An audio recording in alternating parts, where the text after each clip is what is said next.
नमस्कार दोस्तों, चलिए तो अभी हम डिस्कस करने जा रहे हैं इस लेक्चर में एक्सपोनेंशियल स्मूथिंग मेथड। ठीक है, किसकी मेथड्स पढ़ रहे हैं हम? फोरकास्टिंग की मेथड्स पढ़ रहे हैं। ठीक है, तो इसमें हम सबसे लास्ट वाला जो मेथड था टाइम सीरीज़ वाला, उस टाइम सीरीज़ वाले मेथड में सबसे लास्ट मेथड क्या है? Exponential smoothing method.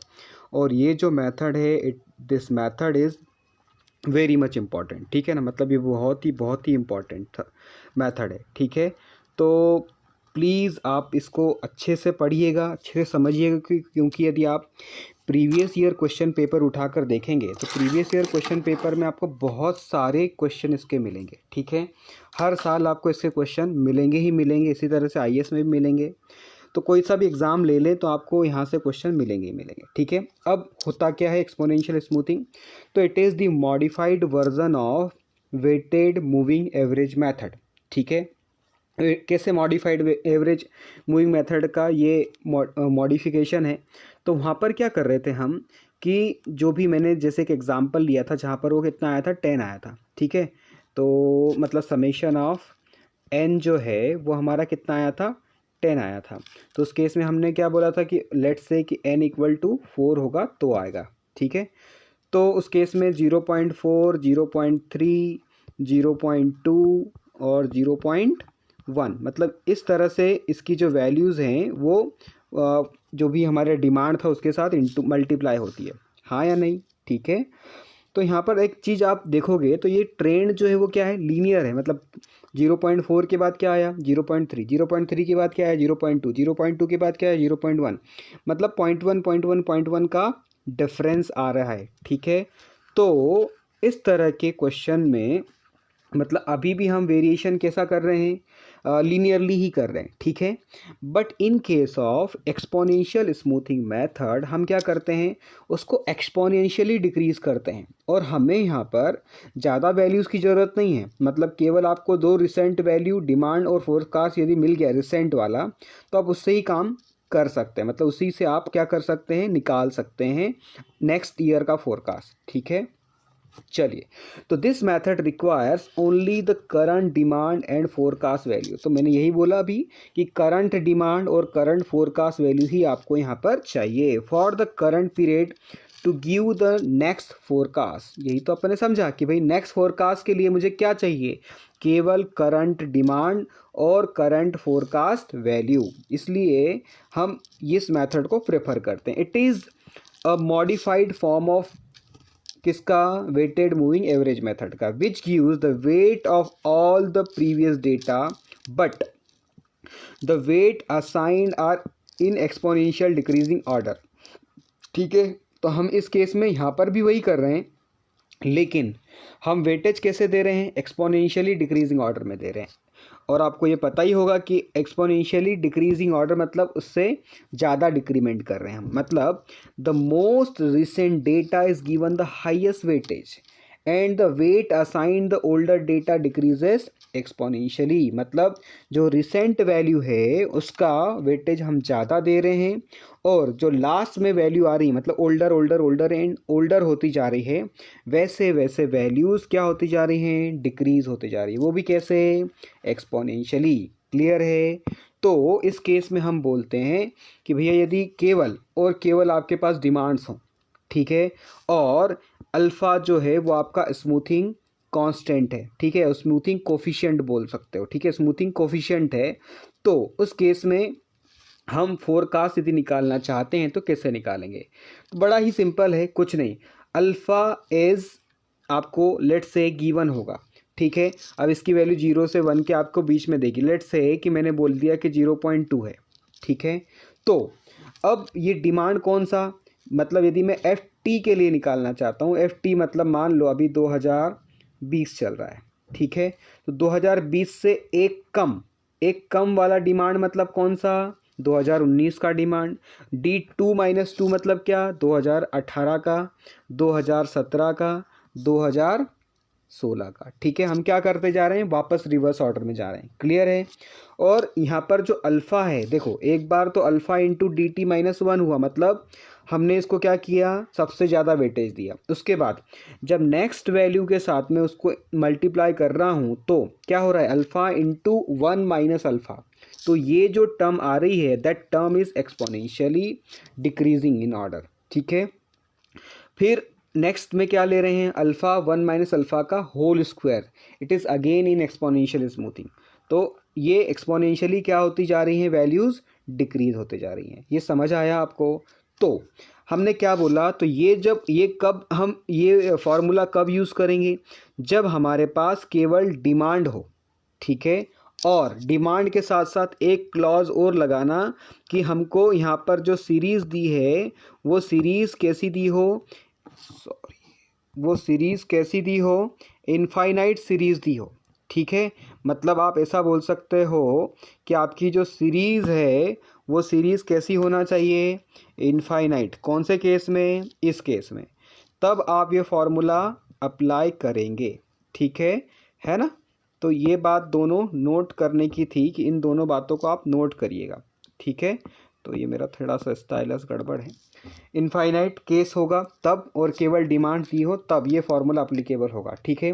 तो फार्मूला क्या था, अल्फ़ा एफ टी, मतलब for the period of time T, alpha 1 minus alpha, sorry, alpha into D T minus 1 plus दूसरे वाले में क्या हो जाएगा, alpha 1 minus alpha D T minus 2 plus alpha 1 minus alpha का whole square D T minus 2 plus alpha 1 minus alpha का cube D T minus 4। देखो clear है। तो यही फार्मूला अपन ने यहाँ पे लिखा है ना, ठीक है। तो प्लीज़ आप एक बार इसको वीडियो को पॉज करें और अपने दिमाग में एक बार इस फार्मूले को सोचें, ठीक है, कि मैंने बोला क्या। क्लियर है। चलिए तो आगे बढ़ते हैं। तो यहाँ पर इसी फार्मूले का मैं मॉडिफाइड वर्जन लिख रहा हूँ। तो मैंने क्या किया, अल्फ़ा डी टी माइनस 1 ये एज यूजल लिख दिया। अब हर एक में आपको 1 माइनस अल्फ़ा 1 माइनस अल्फ़ा, इसके बाद वाली टर्म्स में, इन वाली टर्म्स में सब में क्या दिख रहा है, 1 माइनस अल्फ़ा कॉमन दिख रहा है। तो मैंने क्या किया, alpha D T minus 2, alpha 1 minus alpha D T minus 3, alpha 1 minus alpha D T 1 minus alpha का whole square D T minus 4, इस तरह से आ जाएगा। तो ये जो टर्म है इधर वाली, कौन सी वाली टर्म, ये पूरी जो टर्म है ये हमारा फोरकास्ट है। देखो आप एक चीज़ ऑब्जर्व करो कि भैया यदि मैं इसी को एफ टी माइनस 1 के लिए भी लिखता तो एफ टी माइनस 1 के लिए क्या हो जाता, ये मतलब ये वाली टर्म एफ टी माइनस 1 के लिए लिख रहे हैं, तो ये वाली टर्म में क्या होगा, ये वाली टर्म मेरी हटी गई। तो सीधी बात करें तो यहाँ से शुरू होगी आपकी टर्म। तो अल्फ़ा डी टी माइनस 2, मतलब यहाँ पर अल्फ़ा, अब टी माइनस 1 के लिए लिख रहे हो ना, तो एक यहाँ पे एक एक कम करते चले जाओ, ठीक है। तो एक एक कम करते चले जाओ से मतलब है कि आपने ऊपर वाले फार्मूले में, ये इस वाले फार्मूले में ही क्या कर दिया, जहाँ टी था उसमें एक और कम कर दिया, मतलब टी माइनस 1 लिख दो उसको, ठीक है। तो जहाँ टी था वहाँ टी माइनस 1 लिख रहे हैं, तो ये जो डी टी माइनस 1 लिखा है यहाँ पे क्या हो जाएगा, डी टी माइनस 2। यहाँ पर डी टी माइनस 2 लिखा है तो क्या हो जाएगा, डी टी माइनस 3। यहाँ पर डी टी माइनस 3 है तो डी टी माइनस 4, यही हो जाएगा ना। तो अब देखो यहाँ पर ऑब्जर्व करो, तो ये अल्फ़ा डी टी माइनस 2 हो गया, alpha 1 minus alpha D T minus 3 हो गया, alpha 1 minus alpha D T minus 4 हो गया। ये बात समझ में आ रही है। तो हमने इस वाले फार्मूले को ही मॉडिफाइड करके, मतलब ये जो फार्मूला मैं निकालूंगा यहाँ से वो किसके लिए निकलेगा, एफ टी माइनस 1 के लिए। ये बात समझ में आ गई। And this formula is for finite number of order, ठीक है। किसके लिए होगा, फाइनाइट नंबर ऑफ ऑर्डर के लिए। और ऊपर वाला जो फार्मूला देखा था वो किसके लिए था, इनफाइनाइट नंबर ऑफ डिमांड्स के लिए या इनफाइनाइट नंबर ऑफ डेटा के लिए, ठीक है। वैसे मोस्ट ऑफ द टाइम वो क्वेश्चन में आपको फाइनाइट डेटा ही देगा, मतलब यदि केवल डिमांड भी 4 दी है तो भी चलेगा, पर डिमांड कितनी दी हो, इनफाइनाइट डिमांड दी हो तब ये लगेगा, ठीक है। डिमांड्स इनफाइनाइट दी हो तब लगेगा, ठीक है। चलिए तो भैया आगे बढ़ते हैं। तो इसी फार्मूले को आपने मॉडिफाई किया तो क्या बना, ये फार्मूला बड़ा इंपॉर्टेंट है और इस पर बेस तो बहुत क्वेश्चन है। F T equals to alpha D T minus 1 plus 1 minus alpha F T minus 1। मतलब यदि मैं बोलता हूँ कि for the forecast for the period T equal to alpha, मतलब स्मूथिंग कांस्टेंट, टी माइनस 1 मतलब उससे कौन सा डिमांड, उससे एक साल पहले का, प्लस 1 माइनस अल्फ़ा फोरकास्ट किसका, एक उससे 1 साल पहले का। ठीक है, अब इसी फॉर्मूले को मॉडिफाई कर दिया, मतलब इसमें ft-1 में 1 का इंटू किया और अल्फ़ा का इंटू कर दिया, तो ये फार्मूला क्या बन गया, ft=ft-1, क्योंकि ये 1 का इंटू हो जाएगा ना, ये 1 का इंटू 1 में होगा, ft-1 का इंटू 1 में होगा तो ft-1 बन जाएगा, और ये इस माइनस का इसमें इंटू होगा तो ये माइनस का बन जाएगा। तो यहाँ पर फॉर्मूला क्या बनेगा आपका, यदि मल्टीप्लाई कर दोगे तो अल्फ़ा dt-1 प्लस ft-1, ठीक है, माइनस अल्फ़ा ft-1, ठीक है ना। तो ft-1 जो है वो क्या हो गया, मतलब अल्फ़ा क्या ले लिया इन दोनों टर्म्स में से, इस टर्म में से और इस टर्म में से क्या ले लिया, अल्फ़ा आपने कॉमन ले लिया। ठीक है, ये समझ आया आपको। तो कॉमन लेने पर फॉर्मूला क्या बना, ft मतलब forecast for the period t equal to किसके इक्वल होगा, फोरकास्ट फॉर द पीरियड एक पहले वाले का, मतलब जैसे मुझे 2020 के लिए निकालना है तो कौन सा फोरकास्ट ले रहा हूँ, ये फोरकास्ट है 2019 का, और ये डिमांड कौन सा है, ये 2019 का, ये फोरकास्ट कौन सा है 2019 का। ठीक है, तो ये अल्फ़ा हमको गिवन होगा, और अल्फ़ा की जो वैल्यू है वो 0 से 1 के बीच में आएगी, ये हम पहले भी बात कर चुके हैं। और ये dt-1 ft-1 को हम क्या बोलते हैं, एरर, दैट इज़ डेल्टा आई से भी रिप्रेजेंट करता है, पर हम यहाँ पर मोस्ट ऑफ द टाइम ई आई से रिप्रेजेंट करेंगे। यदि मैं फॉर द पीरियड मतलब किसी एक पर्टिकुलर डिमांड के लिए बात करता हूँ, या for the period of something मतलब 2020 के लिए बात करता हूँ, तो di माइनस एफ आई, मतलब उस 2020 के लिए डिमांड कितना है और फोरकास्ट कितना है। ठीक है, तो फॉर्मूला मेरा क्या बन गया, ft=ft-1 प्लस अल्फ़ा, ये क्या है मेरा एरर, किसके लिए, for the period of t-1। तो फॉर्मूला क्या बना भैया, तो फॉर्मूला एक बार खुद से कोशिश करो कि लिख के देखो। तो for the period of time t equal to किसका बना, मतलब यदि मैं t टाइम के लिए निकाल रहा हूँ तो फोरकास्ट फॉर t-1 मतलब 1 साल पहले का, प्लस अल्फ़ा डिमांड किसका 1 साल पहले का, माइनस फोरकास्ट वो भी 1 साल पहले का। 1 साल हो सकता है, महीना भी हो सकता है, डिपेंड करता है क्वेश्चन में। ठीक है, तो यदि मान लो कि आपको अभी क्या चल रहा है, लेट्स से अगस्त चल रहा है, ठीक है, तो आपको अगस्त का यदि फोरकास्ट निकालना है तो आपको फोरकास्ट किसका मालूम होना चाहिए, जुलाई का। इसी तरह से डिमांड किसका मालूम होना चाहिए, जुलाई का। तो आप अगस्त का फोरकास्ट निकाल सकते हो। ठीक है, चलिए, तो forecast horizon length of time in future for which forecast to be done, मतलब देखो आपने क्या किया कि फोरकास्ट हॉरिजॉन जो है वो length of time in future for which forecast to be done, मतलब अपने को केवल कुछ टाइम हॉरिजन के लिए ही चाहिए, जिससे कि हम फोरकास्ट नेक्स्ट पीरियड या नेक्स्ट मंथ या नेक्स्ट ईयर के लिए या नेक्स्ट 2 ईयर या नेक्स्ट 5 ईयर के लिए निकाल सकते हैं। तो हम बोल सकते हैं कि एक्सपोनेंशियल मेथड जो है वो भी बेस्ट है, किसके लिए, लॉन्ग पीरियड के लिए, मतलब लॉन्ग टाइम के प्लानिंग के लिए भी ये बेस्ट है। ठीक है, इसी तरह से अल्फ़ा की वैल्यू, मतलब जिसको हम क्या बोल रहे हैं, स्मूथिंग कांस्टेंट या स्मूथिंग कोफिशिएंट, इसकी वैल्यू एन पीरियड पर डिपेंड करती है। यदि हम मूविंग एवरेज की बात करें, मतलब उससे यदि निकालना चाहें तो alpha =2/n+1। Practically it is in the range of 0.1 से लेके 0.2 के बीच में होता है। ठीक है, तो अल्फ़ा की वैल्यू 2/n+1 यदि नहीं गिवन हो तो, ठीक है, अदरवाइज तो नहीं लेना है। ठीक है, इफ़ यदि हमारे पास एक कंडीशन आ जाए कि भाई क्या है, मान लो आपको डिमांड ही दी है, फोरकास्ट दिया ही नहीं, तो क्या करेंगे।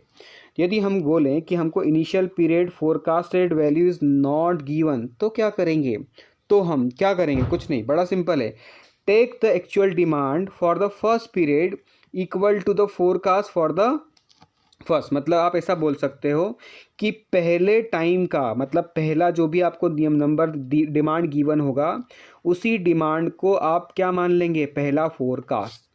ठीक है, पहले डिमांड को पहला फोरकास्ट आप मान लेंगे। क्लियर है, आगे बढ़ते हैं। चलिए, तो दूसरी चीज़ एक और क्या बोला है कि take the average of actual demand data as the forecast for the first period and proceed. ठीक है, तो या तो ये करें या फिर एवरेज ऑफ एक्चुअल डिमांड, तो एक्चुअल डिमांड का एवरेज लेके एज द फोरकास्ट, मतलब उसको हम एवरेज को क्या ले रहे हैं, फोरकास्ट ले रहे हैं, और वो फोरकास्ट किसका है, सबसे पहले वाले पीरियड का, एंड उसके बाद प्रोसीड कर जाएं। चलिए तो एक क्वेश्चन देखते हैं, क्वेश्चन समझ में आ जाएगा। The sales of a car in a showroom in a 4 consecutive months.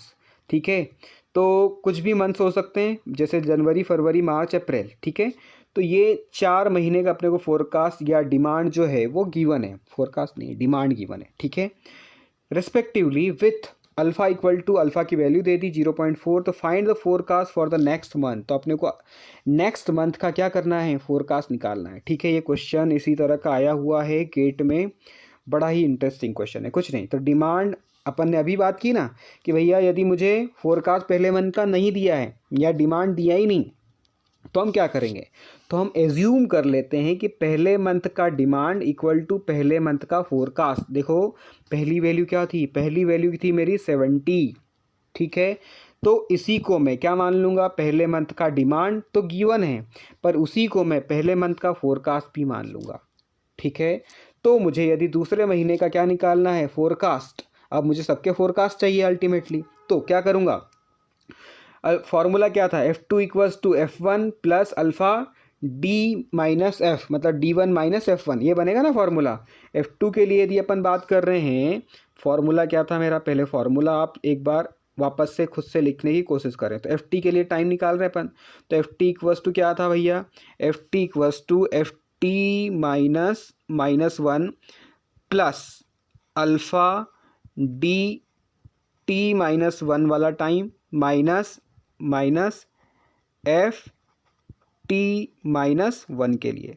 Clear है, तो इस फॉर्मूले से मैंने क्या किया था, अब F2 निकाल रहा हूँ मैं, तो F2 क्या है मेरा, F2 इक्वल्स टू F1 कितना है 70 प्लस अल्फ़ा कितना है 0.4 और D माइनस F 70 माइनस 70 कितना हो जाएगा 0, तो फाइनली F2 भी मेरा कितना आ गया 70 आ गया। F3 निकालना है, तो यहाँ से शुरू होता है क्वेश्चन, तो F3 निकालना है, तो F3 क्या हो जाएगा 70 plus 0.4 D minus F, D कितना है D2, मतलब D2 कितना है 68, तो 68 माइनस 70। ठीक है, तो F3 का फॉर्मूला क्या बनेगा, F3 equals to F2 plus alpha D2 minus F2, D2 था मेरा 68, F2 था 70। क्लियर है, सारी वैल्यूज पुट करी, मुझे ये मिल गया।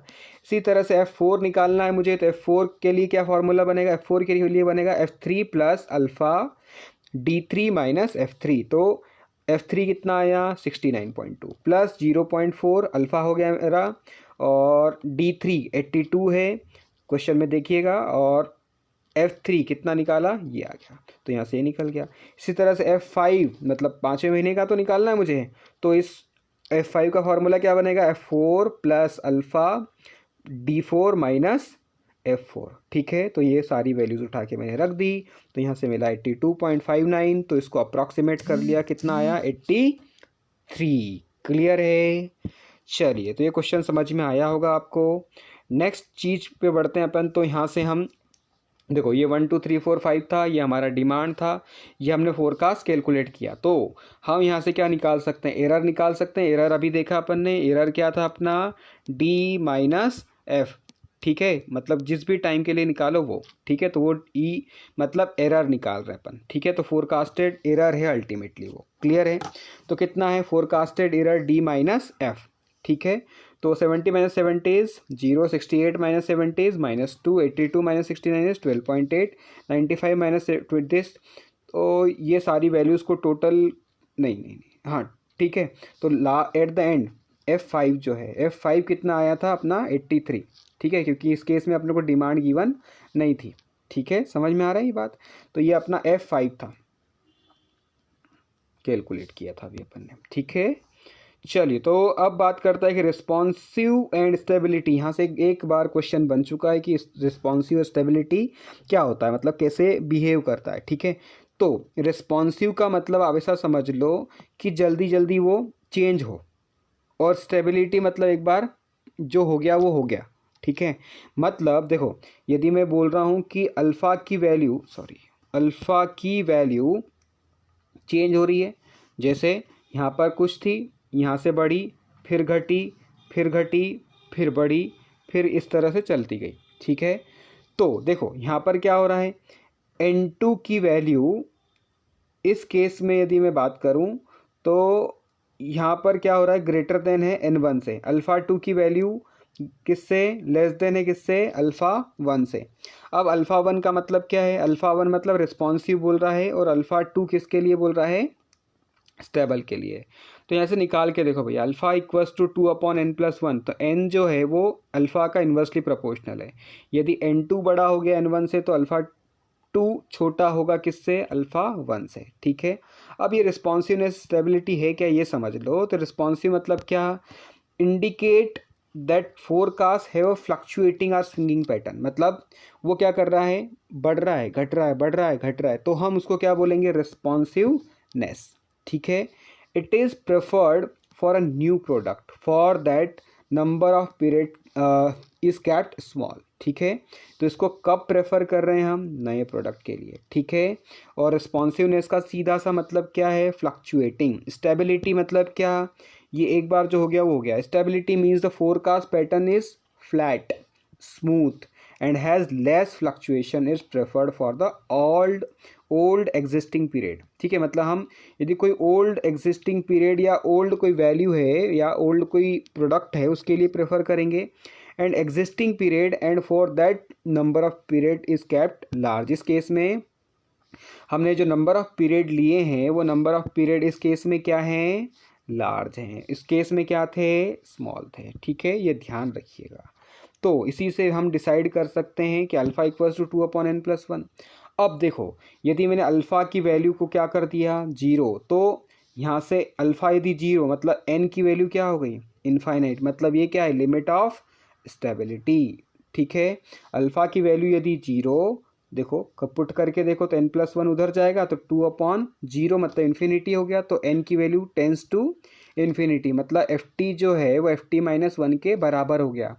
मतलब यदि अल्फ़ा इक्वल टू 0 पुट करते हैं तो जो हमारा नेक्स्ट पीरियड का जो फोरकास्ट आएगा और जो उससे पहले वाले का फोरकास्ट होगा वो दोनों ही क्या होंगे, सेम।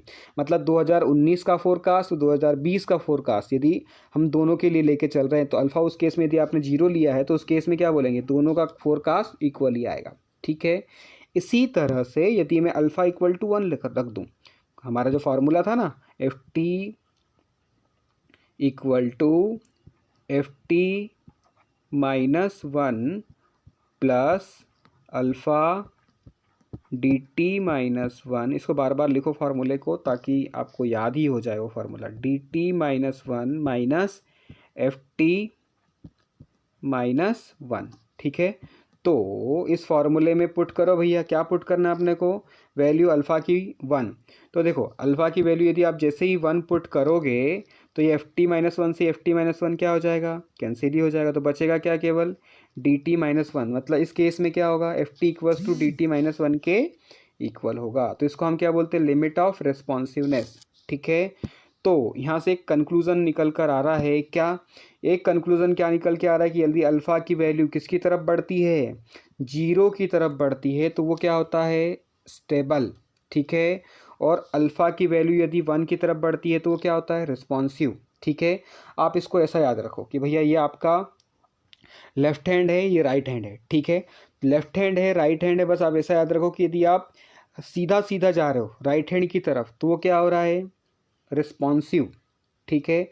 और उल्टा जा रहे हो तो वो क्या हो रहा है, स्टेबल, मतलब उल्टे हाथ की तरफ जा रहे हो, ठीक है। या आप ऐसा बोलो कि यदि अल्फ़ा की वैल्यू 0 तो स्टेबल, 1 तो रिस्पॉन्सिव, ठीक है। क्लियर है। तो यहाँ से थोड़ा सा इस चीज़ को आपको रिमेंबर करना पड़ेगा, ठीक है। Now we comes to the forecast error. चलिए, तो ये एरर्स पर हम नेक्स्ट वीडियो में जाएंगे क्योंकि ये एरर्स बहुत सारी हैं और ये बड़ी इंपॉर्टेंट है, ठीक है। ये भी कई बार एग्ज़ाम में आई हैं, आईएएस में तो बहुत बार आई हैं, ठीक है। तो आप इसको नेक्स्ट वीडियो में अपन लेते हैं, ठीक है। चलिए, thank you for watching my video and wish you all the best for your exam. Thank